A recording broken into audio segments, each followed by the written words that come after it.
بتدور أحداث فيلمنا في الغابات الأمريكية مع عيلة مكونة من أب وأم وستة من الأولاد، واللي بيقرر الأب أيدن من وقت طويل هو ومراته إيفا إنهم يربوا ولادهم في الطبيعة وفي الغابات بعيد عن المدينة والتكنولوجيا، وإنهم يعلموهم الاعتماد على النفس، وإنهم يصطادوا أكلهم بنفسهم ويعملوه، وإنهم يزرعوا النباتات ويمارسوا الرياضة، وإنهم يتعلموا ويقروا ويبقوا مثقفين.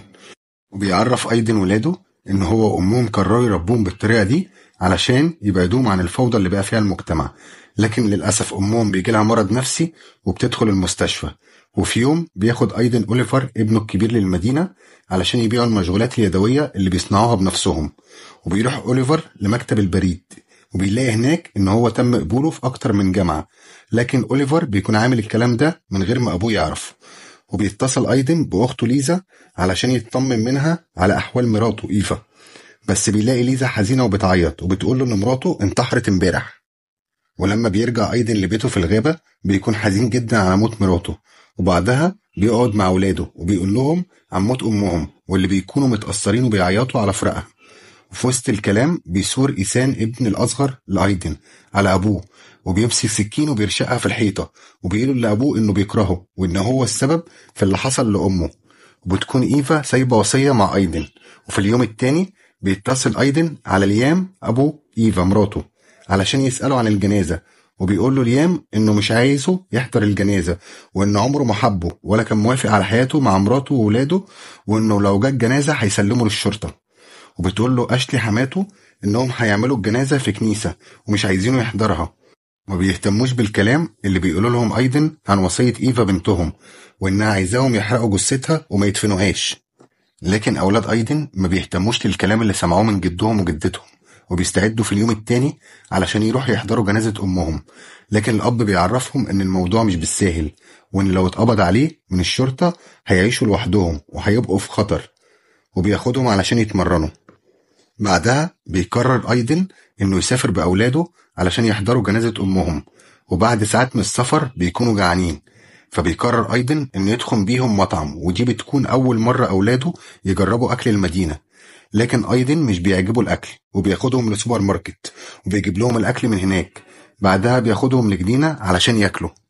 وبيكون إيسان ابنه الأصغر مازال حزين ومش مبسوط، وبيسيبهم وبيرجع للأتوبيس.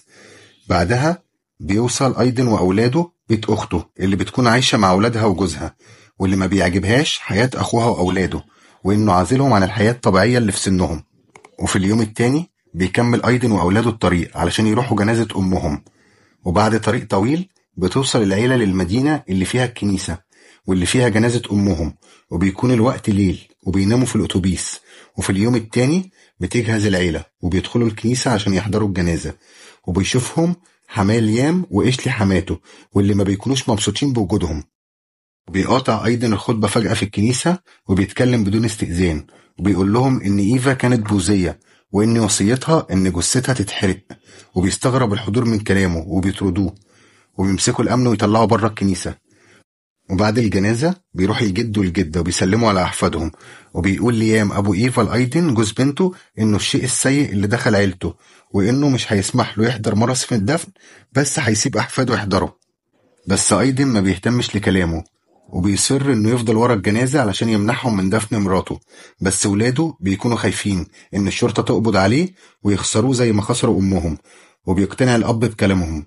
وبالليل وهم نايمين في الأتوبيس بيكلم إيسان أخوه الأكبر أوليفر إن أبوه هو سبب المرض اللي جال أمهم، وإن حياتهم كده مش طبيعية. بعدها بيروح أوليفر لأبوه وبيعرفه إن تم قبوله في أكتر من جامعة كبيرة، وبيكون أيدن مبسوط بابنه. وبيعرفه أوليفر إن أمه كانت عارفة وهي اللي ساعدته، وبيقول أوليفر لأبوه إنهم رافضين حياتهم بالشكل ده وإنهم يكونوا بعيدين عن المجتمع والحضارة. بعدها بيدوا لأيدن رسالة من ابنه إيسان بيعرفوا فيها إنه مشى وهيروح يعيش مع جده وجدته. فبياخد أيدن أولاده بيروح لبيت حماه علشان يرجع ابنه إيسان، وبيرفض إيسان إنه يرجع مع أبوه، وبيقول له إن أمه كانت عايزاه تاخدهم وتخليهم يعيشوا حياة طبيعية، لكن هو اللي كان رافض. وبيقاطعه حماه وبيقول له إنه تسبب في أضرار نفسية كتير لأولاده، وإن ده جريمة، وإنه هيرفع عليه قضية وياخد منه حضانة الأولاد. وبعدها بيتصل ليام على الشرطة وبيهرب أيدن من المكان. بس أيدن ما بيستسلمش وبيستخبى قريب من البيت وبيستنى لما الشرطة تمشي. بعدها بيبعت بنته الصغيرة تتسلق عن طريق السطح علشان تروح لأخوها وتقنعه إن يرجع معاها. بس البنت ما بتلحقش، بتتزحلق من على السطح وبتقع. ولما بينقلوها المستشفى هناك بيقول الدكاترة لأيدن إن بنته من حسن حظها إن مخها لسه سليم وإن رجليها بس هي اللي اتكسرت، ولولا ستر ربنا كان زمان بنته ماتت. ولما بتخف البنت بياخدهم جدهم كلهم على بيته وبيشوف أيدن قد إيه ولاده مبسوطين وهم عايشين في بيت جدهم حياة طبيعية. وبتوريه إيشلي أم إيفا الجوابات اللي كانت بنتها بتبعتها لها وكانت بتقول لها إيه عن أيدن، واللي كانت بتقول فيها لأمها إنها بتحب أيدن وإن نفسها ولادها يطلعوا عباقرة وفلاسفة وتكون حياتهم طبيعية. وهنا بيعرف أيدن غلطته وبيقرر إنه يسيب ولاده يعيشوا مع جدهم وجدتهم وبيقول لهم إن بطريقته هو اللي هيدمر حياتهم. بعدها بيسلم على حماه وبيسيبهم وبيمشي وهو حزين على فراق ولاده. وبيقرر بعدها إنه يحلق دقنه وإنه يعيش حياة طبيعية. وبالليل بيجيله ولاده وبيقول له إيسان ابنه الصغير إنه بيحبه وما بيكرهوش وإنه بس كان نفسه إنهم يساعدوا أمهم. وبيعترف أيضا لأولاده إن كان غلطان وبيقتنع أولاده إنهم يروحوا ينفذوا وصية أمهم. فعلا بعدها بياخدهم وبيروحوا لقبر أمهم وبيخرجوا منه التابوت وبيقفلوا بعدها القبر تاني علشان محدش يعرف إنه فاضي. وبياخدوا جثة أمهم وبيحرقوها عند الشاطئ زي وصية أمهم وهم فرحانين وبيغنوا أغنيتها المفضلة. بعدها بياخدوا الرماد ويرموه في الحمام زي أمهم ما كانت عايزة. بعدها بيوافق أيدن على سفر أوليفر للجامعة.